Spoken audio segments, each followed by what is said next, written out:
कि कहीं किसी के आभूषण आदि नहीं चुर जाएं। बाकी तो प्रेम से आप सब लोग जहां जगह मिले बैठ के कथा सुनो।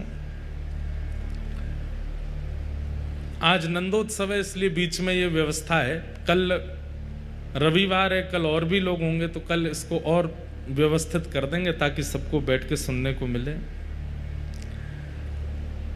हम क्या कह रहे हैं? अपनी प्रत्येक भगवत परायण स्थिति को प्रगाढ़ कीजिए। कई लोग हैं वो स्वरूप बहुत अच्छा बनाते हैं, तिलक बहुत अच्छा लगाते हैं, तिलक अच्छा लगाएंगे, ये बढ़िया, शिखा बढ़िया सजा के रखेंगे, केश आदि बढ़िया बना करके रखेंगे, कपड़े उपड़े बिल्कुल ऐसे पहन के, महाराज देखते ही लगता है कि शंकराचार्य जी के बाद यही हैं। इनको देख करके, उनकी चाल आदि देख करके यूं लगता है आहा कितना भक्त आ रहा है। यहाँ पर रुद्राक्ष पहन करके घूमेंगे, पैरों में भी बढ़िया कुछ पहन लेते हैं, बहुत बढ़िया श्रृंगार करके घूमते हैं। अब आप श्रृंगार में तो निपुण हो, आप देखने में तो लग रहे हो कि ठाकुर जी के भक्तों पर, भीतर बिल्कुल भक्ति नहीं है। आपको कार्य करना चाहिए। भैया ठाकुर जी के हम हैं, ये केवल संसार को नहीं दिखाओ, ठाकुर जी को भी दिखाओ कि तुम उनके हो। आजकल प्रभाव बांटने में हम लोग इतने निपुण रहते हैं, सबको दिखना चाहिए कि मैं भक्त हूं। सबको तो दिख गया, जगन्नाथ जी कह रहे हैं मोह तो पता ही नहीं चली कि तू मेरा भक्त है। कभी तेने भजन नहीं कियो, कभी तेने मेरे दर्शन नहीं किए, कभी तेने महाप्रसाद नहीं पायो, और ये पूरी दुनिया ऐसे ही गा रही है कि तू मेरा भक्त है। महाप्रभु जगन्नाथ जी भी कहते, अच्छा किसकी चर्चा हो रही है बाहर? बोले फलाने की चर्चा हो रही। अच्छा वो भक्त है मेरा? दाऊदा तक के हम्बे लाला चर्चा तो यही है।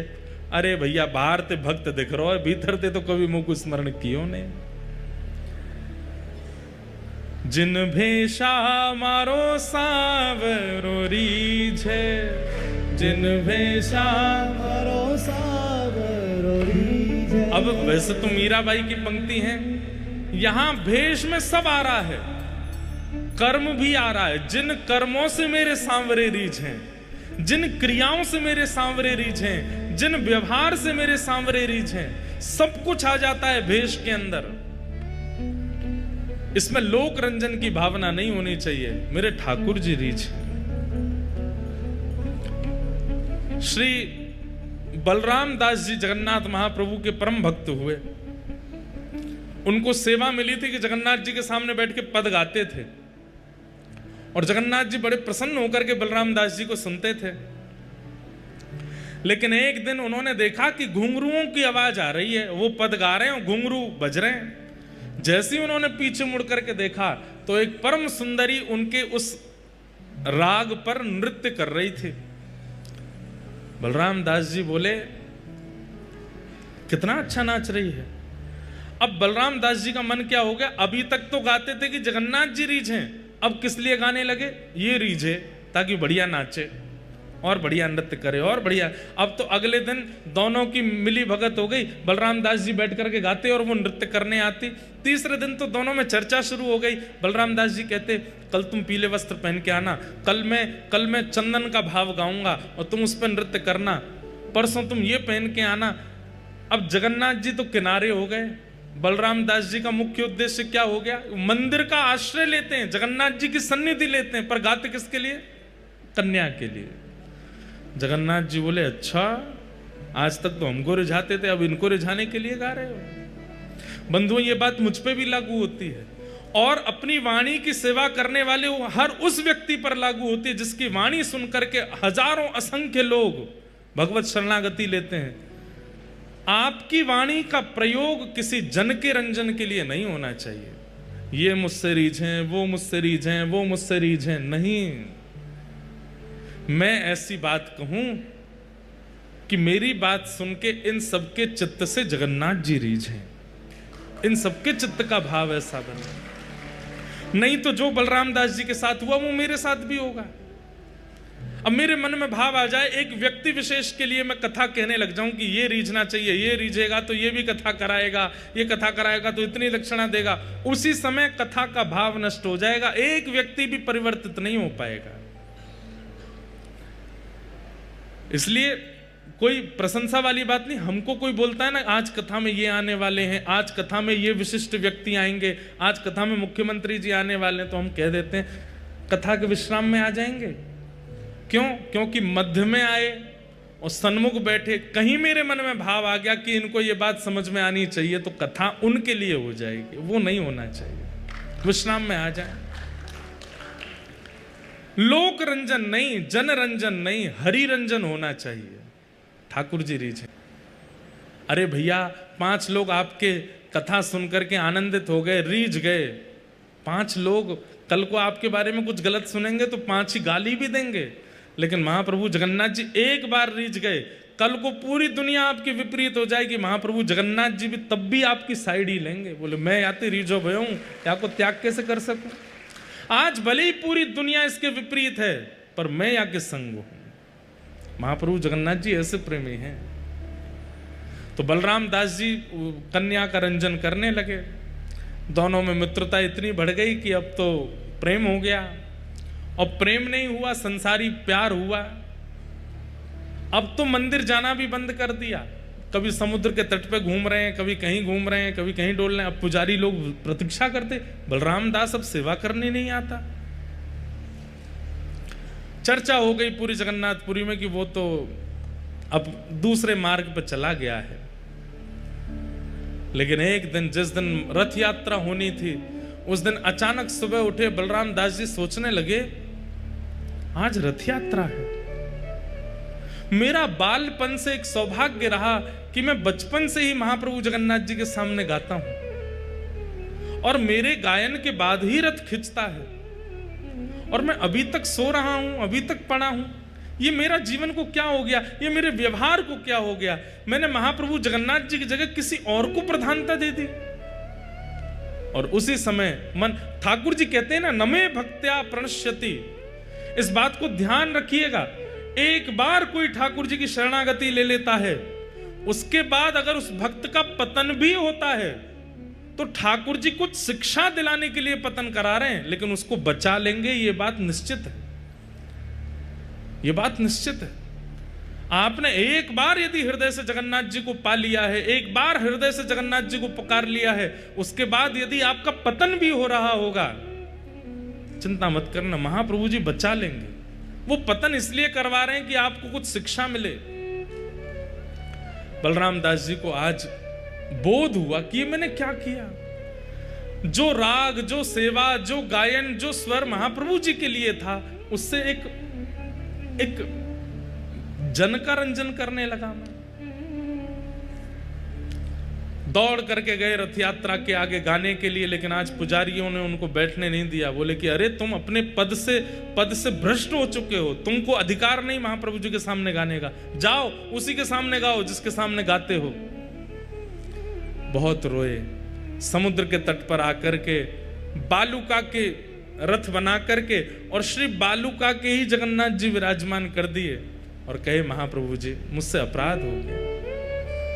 आपको रिझाने के लिए गाता था, पर एक अन्य को रिझाने के लिए गाने लगा, मुझसे अपराध हो गया। मेरी ये सेवा बचपन से चली आई है रथ यात्रा के आगे गाने की, लेकिन आज वो सेवा पूरी नहीं हो पाई। कृपा करके इस बालुका के रथ में ही मेरी सेवा को स्वीकार करो। और जैसे ही गाना प्रारंभ किया, महाप्रभु जी का रथ रुक गया। सबने आके प्रणाम किया, बोले जय जय, लाखों लोग रथ खींच रहे हैं, आप आगे क्यों नहीं बढ़ते? महाप्रभु जी कहने लगे क्योंकि मेरी रथ यात्रा तो आज समुद्र के तट पर बलराम दास कर रहा है, मेरा रथ वहां चल रहा है, आज मेरी रथ की सेवा वहां हो रही है। वहां से बलराम दास को लेकर के आओ, जब वो मेरे सन्मुख आके बैठेगा तब मेरा रथ आगे बढ़ेगा। बलराम दास जी को लेकर के आए और महाप्रभु जी का रथ बढ़ा। कोई भी भावना, कोई भी भाव, कोई भी हृदय के वस्तु, उसमें एक ही भाव हो। जिन भेषा मारो सावरो रीझे, जिन भेषा मारो सावरो रीझे, जिन भेषा मेरो गिरधर रीझे, जिन भेषा मेरो गिरधर रीझे, जिन भेषा श्री जगन्नाथ जूरी, जिन भेषा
कुसुमल साड़ी रंगावा, कहो तो कुसुमल साड़ी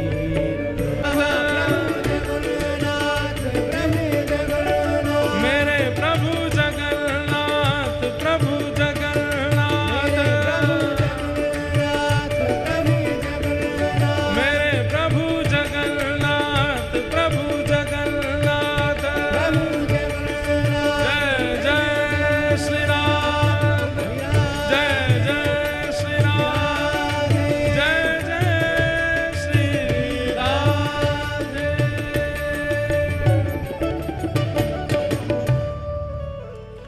हमारी प्रत्येक क्रिया हरि प्रसन्नता के लिए हो जाए। ध्रुव जी महाराज अपनी स्तुति में यही भाव प्रकट कर रहे हैं, योन्तः प्रविश्य मम वाचमिमां प्रसुप्तां संजीवयत्यखिल शक्तिधर स्वधाम्ना, अन्यांश हस्त चरण श्रवणत्वगादीन प्राणान नमो भगवते पुरुषाय तुभ्यम। अपनी प्रत्येक इंद्रिय से ठाकुर जी को प्रणाम करना चाहिए। जिस इंद्रिय से आप ठाकुर जी का स्मरण नहीं करते हैं, पाप भी उसी इंद्रिय से आपके भीतर प्रविष्ट होते हैं। आप केवल दर्शन में रुचि रखते हैं, प्रसाद में रुचि नहीं रखते, तो निश्चित है जिह्वा से ही पाप भीतर जाएगा। आप दर्शन में रुचि रखते हैं, प्रसाद में रुचि रखते हैं, लेकिन कथा श्रवण में रुचि नहीं रखते, तो निश्चित है पाप प्रविष्ट यहीं से होगा। आप दर्शन में रुचि रखते हैं, प्रसाद में रुचि रखते हैं, श्रवण में भी रुचि रखते हैं, लेकिन ठाकुर जी की सेवा नहीं करते, तो निश्चित है कि आपके हस्त कमल ही पाप के मार्ग पर आपको ले जाएंगे। आप दर्शन में रुचि रखते हैं, श्रवण में रुचि रखते हैं, प्रसाद में रुचि रखते हैं, सेवा भी करते हैं, लेकिन प्रदक्षिणा नहीं करते हैं, तो आपके चरण ही पाप मार्ग की ओर ले जाएंगे। आप प्रदक्षिणा भी करते हैं, सेवा भी करते हैं, दर्शन भी करते हैं, श्रवण भी करते हैं, महाप्रसाद भी, लेकिन दंडवत प्रणाम नहीं करते, तो किसी भी इंद्रिय से, गुप्तांगों से, गुप्तेंद्रियों से आप पाप के भागी बन सकते हो। इसलिए सर्वांगीण अंग ठाकुर जी के सन्मुख अर्पित कर दो और किसी भी इंद्रिय को ठाकुर जी से दूर मत रहने दो। ये आज्ञा किसकी है? श्री ध्रुव जी महाराज की। अन्यांश हस्त चरण श्रवणत्वगादीन, त्वचा से भी भजन करो, ये कह रहे हैं। त्वचा से भजन कैसे करो? बंधुओं, ये जो तिलक धारण करते हैं, हम लोग तो एक तिलक धारण कर लेते हैं और बहुत जल्दीबाजी होती है तो पूर्ण तिलक भी धारण नहीं कर पाते, नहीं तो 12 तिलक धारण करने की आज्ञा दी गई है। अपनी त्वचा पर भी तुलसी धारण करो, तिलक धारण करो, दोनों भुजाओं पर, वक्ष पर, उदर पर, पीछे गर्दन पर, शिखा पर 12 तिलक होने चाहिए। इन अंगों पर, इस त्वचा पर धोती धारण करना, बगलबंदी धारण करना, भगवत प्रसाद माला धारण करना, यह भी त्वचा से किया गया भगवत भजन है। प्रत्येक इंद्रिय से ठाकुर जी को भजो। भगवान की मंगलमयी स्तुति गाकर के श्री ध्रुव जी महाराज ने ठाकुर जी को प्रसन्न किया। भगवान वहां से प्रस्थान कर गए। ध्रुव जी महाराज ने 36,000 वर्ष तक पृथ्वी पर राज्य किया। तत्पश्चात मृत्यु के सिर पर अपना पाद प्रहार करते हुए वैकुंठ को प्रस्थान कर गए। और आज भी ध्रुव जी महाराज पूरे विश्व को दर्शन देते हैं श्री ध्रुव लोक के रूप में, जिसे हम ध्रुव तारा कहते हैं। वास्तव में ध्रुव लोक है, वहां पर ध्रुव जी महाराज विराजमान है। ऐसा भजन किया ध्रुव जी महाराज ने कि उनको लोक की प्राप्ति हो गई। और ऐसा कहते हैं कि प्रलयकालीन समय में ब्रह्मलोक भी डूब जाता है, लेकिन ध्रुव लोक का कभी प्रलय नहीं होता। ध्रुव लोक सदा वैकुंठ की तरह विराजता है। कई भक्तों को ठाकुर जी जिन्हें वैकुंठ प्रदान नहीं करते, उन्हें ध्रुवलोक प्रदान कर देते हैं। अच्छा, हमारे पूज्य नाना जी एक बात कहते थे कि ध्रुव तारा का दर्शन हमेशा नहीं होता, ब्रह्म मुहूर्त में ही होता है। और ध्रुव तारे का जो स्वरूप है वो थोड़ा गोल्डन कलर का होता है, बाकी तारे आपको सफेद दिखाई देंगे, पर ध्रुव तारा थोड़ा आपको स्वर्ण के तरह टिमटिमाता है। ध्रुव तारा, हमारे पूज्य नाना जी कहते लाला जिस भोर में काय को दिखे। मैंने कहा आप बताओ। तो कहते कि ठाकुर जी का नियम है जैसे ठाकुर जी का नियम है कि ठाकुर जी मंगला में बद्रीनाथ में होते हैं, राजभोग में जगन्नाथ में होते हैं, फिर सभा देखने के लिए ठाकुर जी द्वारिका जाते हैं और शयन के लिए ठाकुर जी रंगनाथ जाते हैं। ऐसे ही ठाकुर जी का भक्त लोकों का भी समय है। भक्त लोकों में ठाकुर जी जाते हैं, शिवलोक भी जाते हैं, ब्रह्मलोक भी जाते हैं, वैकुंठ लोक भी जाते हैं। पर जब हमारा ब्रह्म मुहूर्त होता है उस समय ठाकुर जी ध्रुवलोक जाते हैं, इसलिए ध्रुव तारा उसी समय दिखता है। तो ब्रह्म बेला में ध्रुव तारा का दर्शन करना मतलब आप साक्षात हरि को देख रहे हैं। उस समय हरि वहां विराजमान है। उस समय हरि कहाँ है? ध्रुवलोक में, उनका आप दर्शन कर रहे हैं। ध्रुव जी और ध्रुव जी के परिकर को दर्शन देने के लिए ठाकुर जी ब्रह्म मुहूर्त में जाते हैं, इसलिए ध्रुव तारा ब्रह्म मुहूर्त में ही दिखता है। अब साइंटिफिक रीजन तो चाहे जितने बना लो, पर भाव का दर्शन तो यही है कि ठाकुर जी उस समय जाते हैं। ध्रुव जी महाराज असंख्य दीपों से ध्रुव लोक को तैयार करते हैं, इसलिए ध्रुव तारा टिमटिमाता है मंगल बेला में। उस समय ठाकुर जी वहां होते हैं। ऐसे ध्रुव जी का चरित्र सुनाया। ध्रुव जी के वंश में आगे राजा अंग हुए, अंग के पुत्र बैन हुए, बैन के यहाँ भगवान पृथु के रूप में प्रकट हुए, जिनके कारण धरती को पृथ्वी कहा जाता है। भूगोल खगोल का वर्णन, नरकों का वर्णन करते हुए अजामिलोपाख्यान सुनाया गया। तत्पश्चात वृत्रा स्तुति में भगवान को अति प्रसन्न किया। अहम हरे तव पादई कमूल दासानुदासो भवतास्म भूयः मनस्मरेता सुपतेर गुणांस्ते गृणीत वाक्कर्म करोतु काय। वास्तव में जगन्नाथपुरी में हम अलग प्रकार की कथा कह रहे हैं। पिछले 3 दिनों से महाप्रभु जगन्नाथ जी का रसामृत चल रहा था, लेकिन आज हमें क्रम पूरा करना है, इसलिए जल्दी जल्दी हम सबका स्पर्श कर रहे हैं। ये सारी कथाएं कहीं कहीं विस्तार रूप से सुनाई जा चुकी हैं। अब वृत्रासुर स्तुति, ये वृत्रासुर स्तुति कुछ दिनों पहले ऑस्ट्रेलिया के मेलबर्न में कथा हो रही थी। वहां 3 दिन वृत्रासुर की स्तुति पर ही चर्चा हुई थी। बहुत अच्छी कथा हुई थी। आप सब लोग जिनको भक्ति पथ का अनुसरण करना है उस कथा को जरूर सुनना है। कैसी सुंदर स्तुति गाते हुए श्री वृत्रासुर भगवान को प्रसन्न करते हैं। अहम हरे तब पादई कमूल दासानुदासो भवतास्म भूयः मनस्मरेता सुपतेर गुणांस्ते गृणीत वाक्कर्म करोतु कायः ननाक पृष्ठम न च पारमेष्ठम न सार्वभौमम न रसाधिपत्यम न योग सिद्धिर पुनर्भवम वा समंजसत्वा विरहय्य कांक्षे अजात पक्ष इव मातरम खग स्तन्यम यथा वत्सतराच्छुधार्था प्रियम प्रियैव विषितम विषन्ना मनोरविंदाक्ष दृदिक्षते त्वाम। वृत्रासुर की स्तुति। तत्पश्चात भगवान के परम भागवत श्री प्रहलाद जी का चरित्र आया, जिनके लिए भगवान नृसिंह बनकर के प्रकट हुए।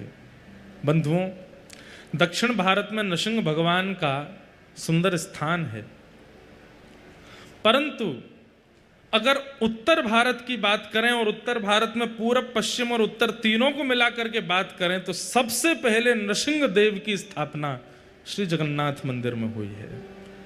यहाँ जिन जगन्नाथ जी के मंदिर में आप अगर पश्चिम द्वार से प्रवेश करोगे या पश्चिम द्वार के पास जाकर के देखेंगे तो ऊपर आपको महाप्रभु नृसिंह देव के दर्शन होंगे, नृसिंह भगवान के दर्शन होंगे। कहते हैं ये प्रथम नृसिंह हैं आकृति रूप में, इसलिए उनका दर्शन, उनको प्रणाम निश्चित करना चाहिए। नृसिंह भगवान को प्रणाम करने से रक्षा होती है। किस भाव की रक्षा होती है? हम आप सब लोग जीवित अवस्था में संसार से तो अपनी रक्षा कर सकते हैं। आजकल रक्षा के कवच की सबसे ज्यादा आवश्यकता हमारी भक्ति को है। हमें नजर कम लगती है, हमारी भक्ति को नजर बहुत ज्यादा लगती है। हमारे प्रेम भाव को नजर लगती है, प्रिय भाव को नजर लगती है। ठाकुर जी के प्रति जो हमारा समर्पण है उसको नजर बहुत लग जाती है। उसके लिए क्या करें? नृसिंह भगवान का नित्य स्मरण करो। नृसिंह भगवान भक्ति को नजर से बचाएंगे। भैया, शरीर को नजर लग गई तो केवल सिर में दर्द होएगा, रूप को नजर लग गई तो नेक सांवले है जाओगे, लेकिन अगर भक्ति को नजर लग गई तो ठाकुर जी से दूरी हो जाएगी, और ठाकुर जी से दूरी अगर है गई तो इससे बड़ा दुर्भाग्य इस संसार में जन्म लेने के बाद और कोई हो नहीं सकता। इसलिए नृसिंह भगवान का नित्य स्मरण केवल इसलिए करो कि हे नृसिंह भगवान, हमारी भक्ति की रक्षा करना, इसको नजर ना लगे। कौन नजर लगाता है भक्ति को? माया। माया जवनिका छन्न माज्ञादोक्षजमव्ययम न लक्ष्य से मूढ़ दृशा नटो नाट्य धरो यथा। कुंती महारानी कहती हैं माया ही नजर लगाती है। जैसे आप लोग महाप्रभु जगन्नाथ जी का दर्शन करने के लिए आए, पुरी आए किस लिए थे? महाप्रभु जगन्नाथ जी का दर्शन करने के लिए आए, लेकिन पुरी में आते ही आपने देखा कि समुद्र में कोई विचित्र प्रकार का एक नौका है, उसमें डोलने से बहुत सुख मिलता है। तो महाप्रभु जगन्नाथ जी पीछे हो गए, वो मायावी कोई आकर्षण आपको अपनी ओर खींच ले गया, समझ लो भक्ति को नजर लगी है। जैसे श्री बलराम दास जी महाराज ठाकुर जी के सामने गा रहे थे, लेकिन तभी एक नृत्य करने वाली के प्रति उनका भाव चला गया, ये भक्ति को नजर लगती है। एक तरफ महाप्रसाद रखा है, दूसरी तरफ पिज्जा रखा है, और पिज्जा देख के मुंह में पानी आ रहा है, महाप्रसाद देख के कह रहे हैं ये तो रोज ही पा रहे हैं, ये भक्ति को नजर लग रही है। महाप्रभु जगन्नाथ जी सामने खड़े हैं, लेकिन तभी कोई अति सुंदर आपके बगल में आके खड़ा हो गया तो उसके प्रति आपका भाव चला गया, ये भक्ति को नजर लग रही है। भक्ति को नजर ना लगे, उसके लिए नृसिंह भगवान का स्मरण करो। हम आपको सत्य बता रहे हैं, आपके सामने चाहे कितने भी आकर्षक वस्तु प्रस्तुत क्यों ना हो जाए, नित्य नृसिंह भगवान का स्मरण इसी भाव से करो कि हमारी भक्ति को नजर ना लगे। कितने भी भाव प्रस्तुत हो जाएं, आपका मन विचलित नहीं होगा। महाप्रभु जगन्नाथ जी जब सामने आएंगे तब कौन बगल में आया, कौन इधर खड़ा था, कौन पीछे, आपको पता ही नहीं चलेगा, तब केवल महाप्रभु जी दिखेंगे। ऐसे श्री नृसिंह भगवान का नित्य स्मरण किया कीजिए, और हो सके तो ये श्लोक याद कर लीजिए कि सत्यम विधातुम निज भृत्य भाषितम व्याप्तिं च भूते स्वखिलेषु चात्मनः अदृश्यतात्यद्भुत रूपमद्वहं स्तंभे सभाया न मृगम न मानुषम। अच्छा, एक बात और, नृसिंह भगवान का स्मरण करने से माया अपनी ओर आकृष्ट क्यों नहीं करेगी? क्योंकि नृसिंह भगवान सब जगह विद्यमान है। जब आप नृसिंह भगवान का आवाहन नहीं करते तो आपको सुंदर व्यक्ति दिखाई देता है। जब आप नृसिंह भगवान का आवाहन नहीं करते तब आपको आकर्षक मायावी वस्तुएं दिखाई देती हैं। लेकिन जब आप नृसिंह भगवान का स्मरण करते हैं तो नृसिंह बसे प्रति खम्मन में, आप जिसे देख रहे हैं उसमें भी नृसिंह हैं, सब जगह नृसिंह हैं। केवल खंबे से प्रकट नहीं हुए हैं, वो तो हिरण्यकश्यप ने कहा है प्रहलाद जी को, अच्छा सब जगह है तो क्या इस खंबे में? बोला हाँ है। और जब भेदन किया तो भगवान प्रकट हो। इसका मतलब ये नहीं खंबे में ही है, सब जगह है। जैसे ही आप नृसिंह भगवान का स्मरण करके अपने दिन का प्रारंभ करते हैं, आपके आंखों के आगे आने वाली मायावी वस्तु भी नृसिंह बन जाएंगी, और जो वस्तु उपभोग की होगी वही उसी का ही उपयोग आप करोगे। जो उस उपभोग की नहीं होगी, अपने आप मन उसके प्रति इकट्ठा हो जाएगा। नहीं सेवन करना है इसका। ये नृसिंह भगवान के आराधन का प्रभाव है। जिस वस्तु के सेवन से, जिस व्यक्ति के संस्पर्श से, जिस व्यक्ति के संपर्क से आपकी भक्ति नष्ट होती हो, उस मार्ग उस व्यक्ति के सामने आती, उस वस्तु के सामने आती आपका मन अपने आप विचलित हो जाएगा। ये नृसिंह भगवान के आवाहन का प्रभाव है। इसलिए नित्य नृसिंह भगवान को प्रणाम करो। प्रहलाद जी महाराज ने नृसिंह भगवान को प्रकट किया। हिरण्यकश्यप का वध करने के बाद प्रहलाद जी को गोद में लेकर के नृसिंह भगवान उनसे पूछने, एक विष्णु प्रिया नाम की एक जयपुर की भक्त थी, सुनो। जयपुर के राजा जय सिंह, उनकी पुत्री थी विष्णु प्रिया, और वो विष्णु प्रिया बचपन से ही कृष्ण भक्त थी। जयपुर के राजघराने में ये प्रथा रही कि वे सब लोग ठाकुर जी के भक्त रहे, इसलिए श्री गोविंद देव जी भी जयपुर आ गए, गोपीनाथ जी भी जयपुर आ गए, मदन मोहन जी भी जयपुर आ गए। ये जयपुर वाले हैं इसलिए ताली बजा रहे हैं। जयपुर दूसरा वृंदावन है।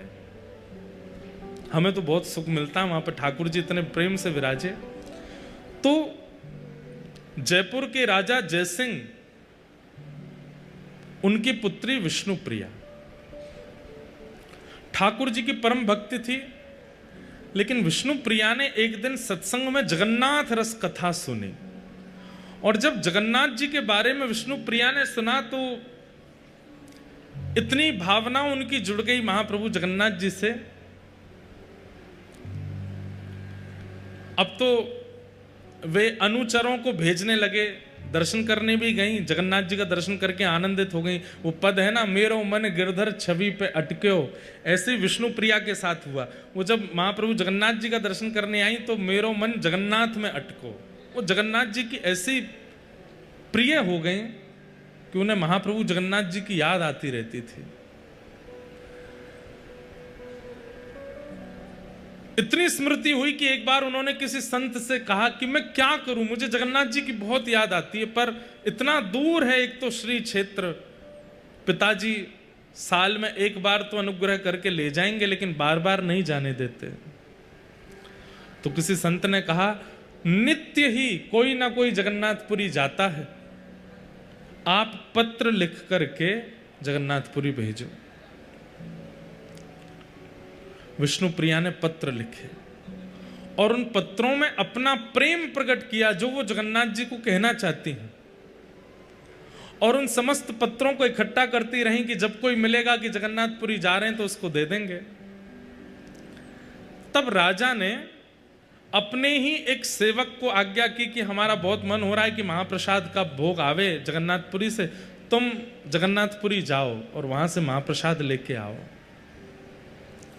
विष्णुप्रिया को जब ये बात पता चली तो उसने सारे पत्र इकट्ठे करके एक लिफाफे में डाल करके उस सेवक को दे दिए।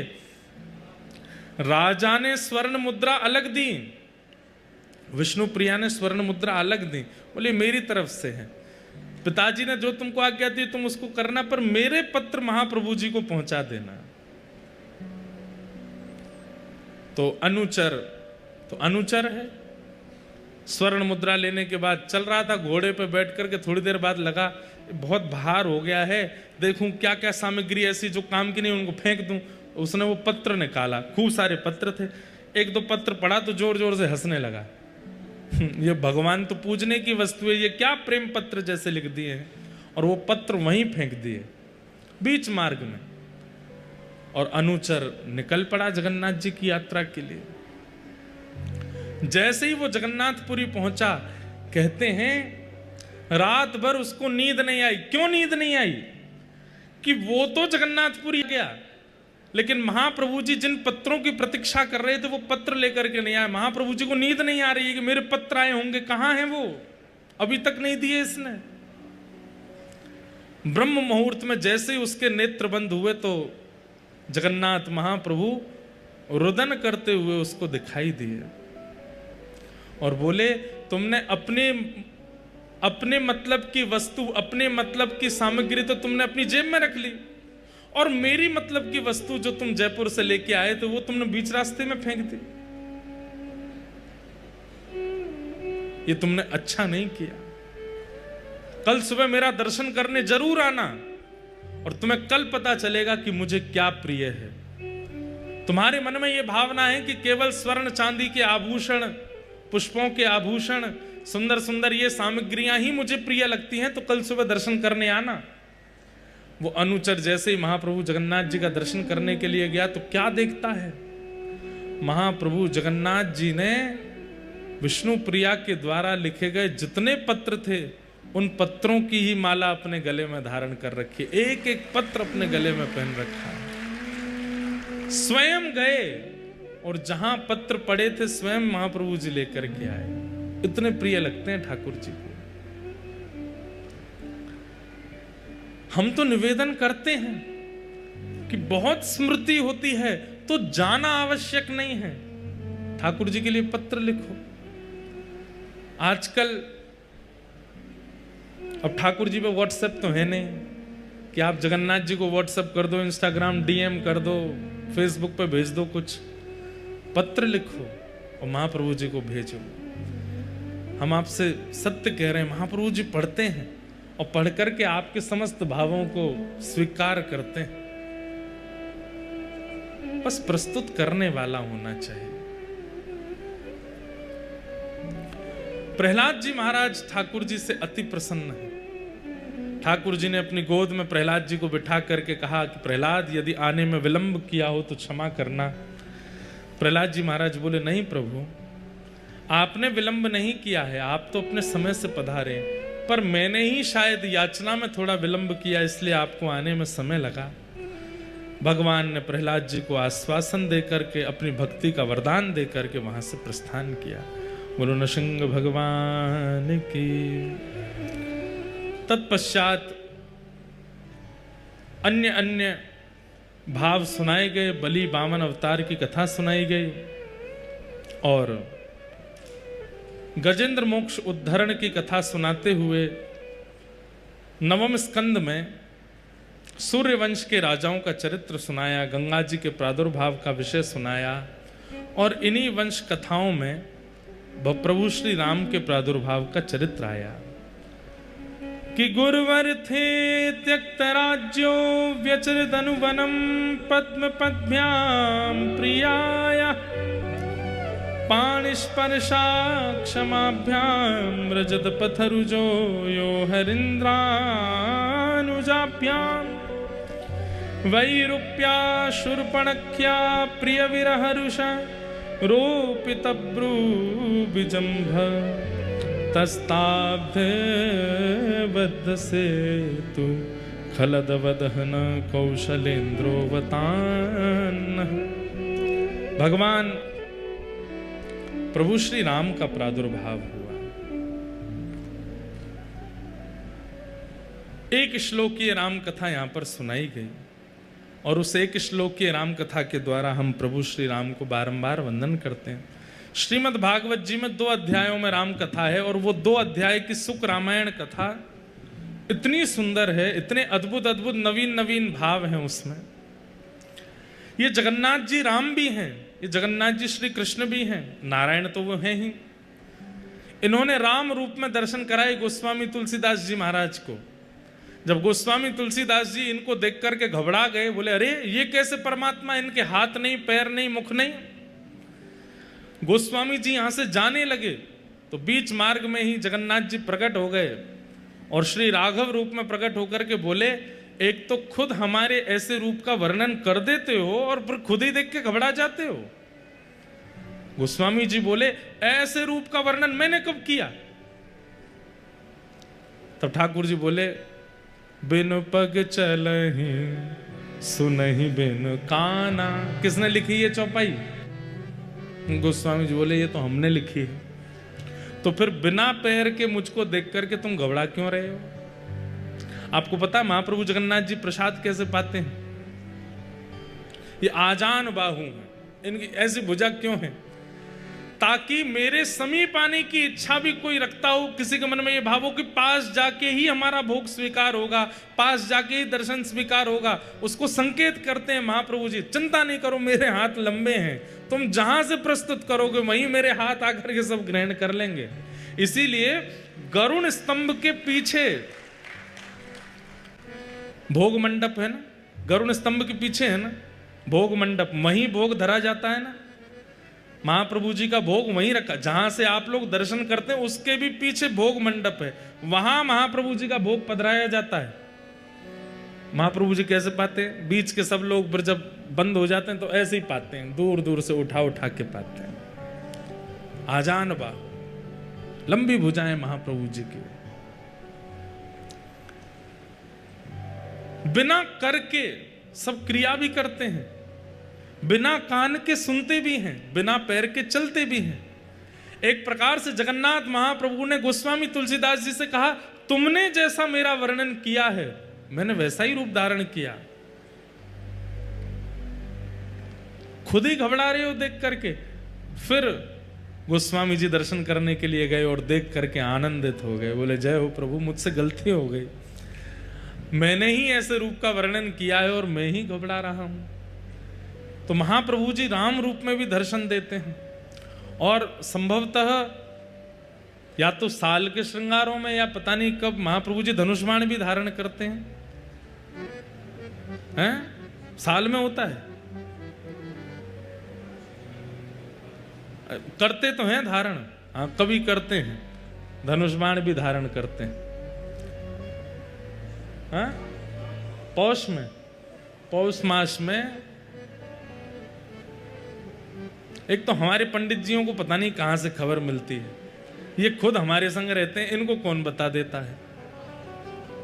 अच्छा, तो महाप्रभु जी धनुष बाण भी धारण करते हैं, राम वेश में भी आते हैं और श्री बलभद्र जी महाराज लक्ष्मण वेश धारण करते हैं, ऐसे रूप में भी दर्शन होता है।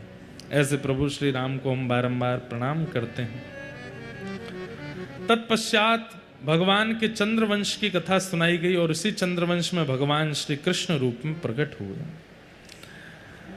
2 श्लोकों में संपूर्ण कृष्ण कथा सुनाई। आकाश में बादल गरज रहे हैं, जैसे श्री ठाकुर जी के प्रादुर्भाव के समय गर्जना हो रही थी, मंदम मंदम जलधारा गिर रही थी, वैसा ही मौसम संभवतः भार प्रकट हो रहा है। हमें आवाज आई है 1-2 बादलों के गरजने की, तो संभवतः ये केवल कथा प्रवचन मात्र नहीं हो रहा है, ये माहौल बनकर के मानो महाप्रभु जगन्नाथ जी उसकी स्वीकृति भी दे रहे हैं कि तुम यहां जन्म करो, हम जन्म के समय की पूरी व्यवस्था भी कर देंगे। तो निश्चित है कि महाप्रभु जी आज आज बहुत सुंदर हमें महाप्रभु जगन्नाथ जी का एक स्वरूप मिला। कैमरा वाले भैया दिखाओ, भागवत जी के इस तरफ बैठे, अब दिखेगा तो पीछे वालों को, जो आगे वाले वो ऐसे देख लो, छोटे से जगन्नाथ जी कैसे बढ़िया लंबोदर बन के बैठे हैं, प्रेम से हाथ में शंख और चक्र लेकर के, कितना सुंदर स्वरूप है। आहा, सुख आसन में बैठे। कोई 1 महीने की ऐसी तिथि आती है, उन तिथि में माँ यशोदा ही महाप्रभु जगन्नाथ जी की रसोई बनाती हैं। उस समय लक्ष्मी जी कहते हैं, लक्ष्मी जी मायके गई हैं, हैं? पुरुषोत्तम मास, पौष मास, उसमें यशोदा मैया रसोई बनाती है और रात्रि 2:30-3 बजे ही महाप्रभु जी बाल भोग पा लेते हैं। मेरे मन में ऐसी भावना आई, 2:30-3 बजे क्यों बाल भोग पाते होंगे?